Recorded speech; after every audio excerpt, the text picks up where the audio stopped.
Let's say that you want to power a bunch of LEDs. How would you do that? The simplest way would be to put the LEDs in series with a suitable resistor.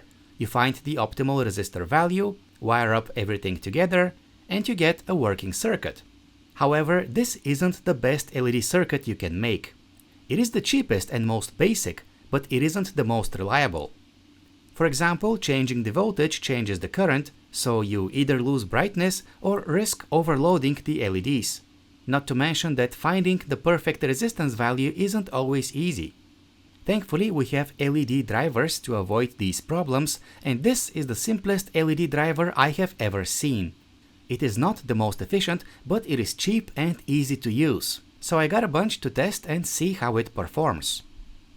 The AL5809 LED driver has just 2 pins. To use it, you place it in series with your LEDs on either side, much like how you would use a resistor. And that's it. The driver will regulate the current through the LED even if your input voltage changes or if you add more LEDs. Now, the driver will not fit in a breadboard on its own. It is just too small and the legs are meant for surface mount soldering. This is why I made these custom PCBs for testing it with the help of my sponsor JLC PCB. JLC PCB makes it super easy for both experts and electronics hobbyists to make custom printed circuit boards with professional quality. That is a big deal. All new chips now come in surface mount packages, and to use them you need a PCB. To test this driver, I designed the PCB in Easy EDA, which is a free and easy to use online based tool.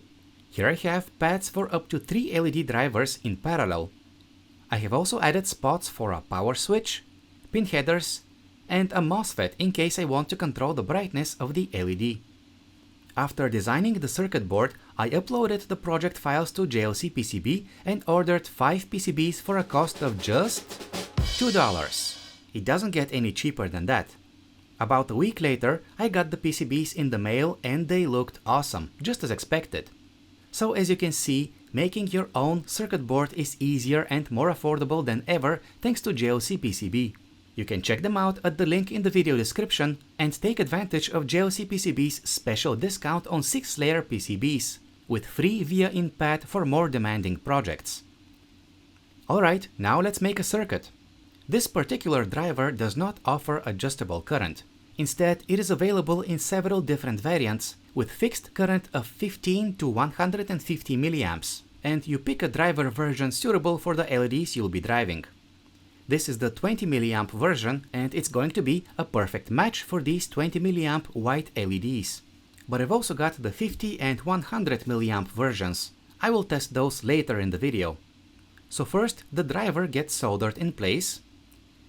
Next, I'm adding a basic power switch. And finally, the pin headers. This spot is for a MOSFET for controlling the brightness, but I will bypass that for now to keep things simple. Now, using the pin headers, I am connecting my power supply on one side so that the driver is in series with the LEDs. As I increase the voltage, the LEDs turn on until they reach a stable current of about 20 milliamps. Perfect! Right now I have my power supply set to 14 volts, but the ideal supply voltage varies depending on how many LEDs you want to drive and their combined forward voltage. The forward voltage of an LED is the voltage required to turn it on. You will find it in the datasheet.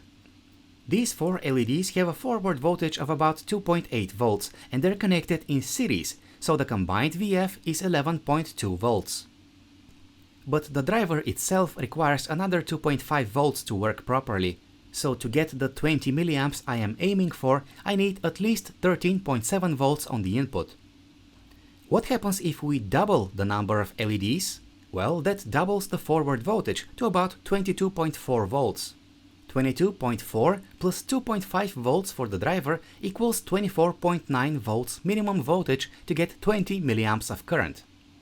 The driver can handle up to 60 volts, meaning that it is suitable for driving very long strings of LEDs, if given the right power supply, of course. Now watch what happens if I try to drive just one LED without turning down the voltage of my power supply. The current is still around 20 milliamps as expected, but a single LED has a VF of just 2.8 volts. What happens with the rest of the voltage? it is dropped across the driver, which causes it to get very hot to the point where its internal protection kicks in. This is a linear LED driver, and this type isn't the most efficient. Any excess power gets dissipated as heat and is practically wasted. To minimize inefficiencies with this driver, it is best to pick a power supply with a voltage very close to what the circuit requires. If we go back to the example with 4 LEDs, a supply of about 14 to 15 volts would be ideal. Now 20 milliamps are enough if you want to make a chain using small LEDs like these. But what if you want to drive something bigger? Let's now solder the 100 milliamp version of the driver and hook it up to this 1 watt LED. As expected, the driver provides a stable current very close to 100 milliamps. However, this LED can take more than 300 milliamps, so let's add extra drivers in parallel to increase the current. With the two 100 milliamp drivers in parallel, I'm getting almost 200 milliamps. And with 3 drivers, the current is about 290 milliamps. That is about 3% below target, but still within the 5% tolerance for the driver. I have to note that if you use parallel drivers like this, they have to be of identical current value.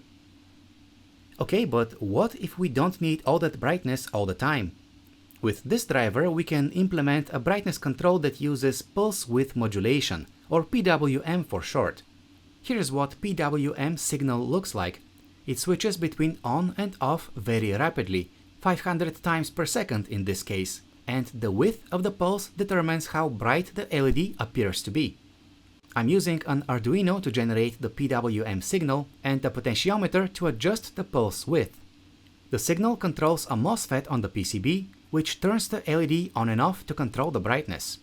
This is just a crude, quick example, and I'm not even following the recommended PWM settings from the datasheet, but still PWM dimming appears to be working fine with this driver.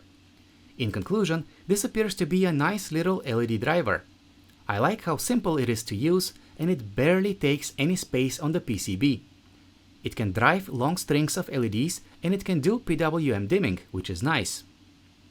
On the downside, it is not the most efficient LED driver type, and there is no adjustable version. But with so many variants to pick from, there is not much of an issue. Thanks for watching and subscribe for more videos.